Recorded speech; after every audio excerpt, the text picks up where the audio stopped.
Well, good morning. This is not my coffee, it's my glue, but I'm glad you're here for Hushpuppy's art and coffee break. I do have my coffee from one of our famous little cafes here in New Mexico, and as I said, it is so good, so I hope you're enjoying your drink this morning. So this is the stage. It's kind of hard to see in the video. I'll lift it up so it's separated from the table. But this is the box that I showed you last time that I am paper macheing. And you're like, ooh, it's got an all spot in it. Well, yeah, it does, because that is exactly what I'm creating. I normally would not leave any uncovered space, but for this one, I'm creating an aroma fuse box, not fuse, aroma fume box. And I'm going to be throwing my clean pandemic mask in there after I've put some oil on the bottom and covered it up with a paper towel. I'll throw those masks in there and they'll come out smelling so beautiful. And I could probably cover the bottom and I might eventually cover the inside, but right now I don't want to lose that effect of the oil that can settle into that cardboard. Now, if I did cover the whole thing, it would be forever. I mean, it would last so long, it'd be so strong.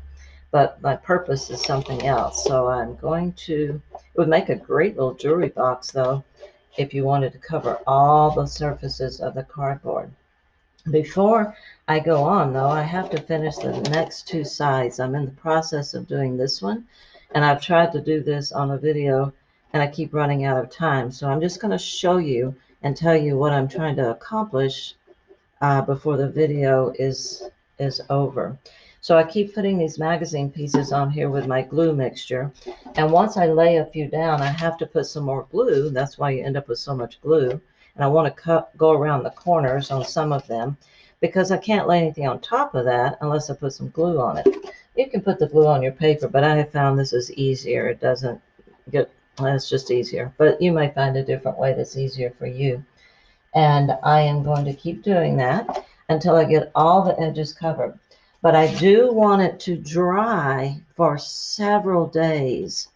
And the reason I want it to dry for several days is so that there's no moisture in that cardboard that gets sealed when I brush on or spray on my sealant. So anyway, after I get this covered, it will need to dry for several days, and then I will put a sealant on it to finish it off. Now, see, that one's not sticking well because I forgot to go back and put some glue on top of that green piece. Now, I know some of you are very artistic, and I know some of you are thinking, I could never do anything artistic, but I love watching creative things. Well, I'm glad you're all here, whoever you are and wherever you are in your walk in the creative journey. But I do want to remind everybody that I believe that you were born creative, and your creativity might come out in the kitchen, it might come out in the art gallery, it might come out in the architectural firm, it might come out in the construction zone and as a contractor. But creativity is, I believe, a very important, essential, even more essential than my essential oils. It's an essential part of our lives because I think curiosity starts the conversation.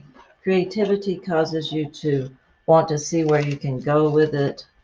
I'll have to bring this over here so that I can hold it off of the paper.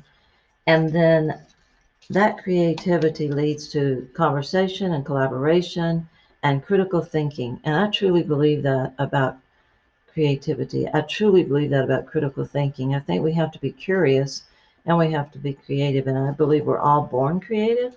So thanks for joining me for Coffee and Art because I think it inspires our creativity. I hope it inspires your creativity too. And you can remember and think about ways that you're creative in your own walk in life.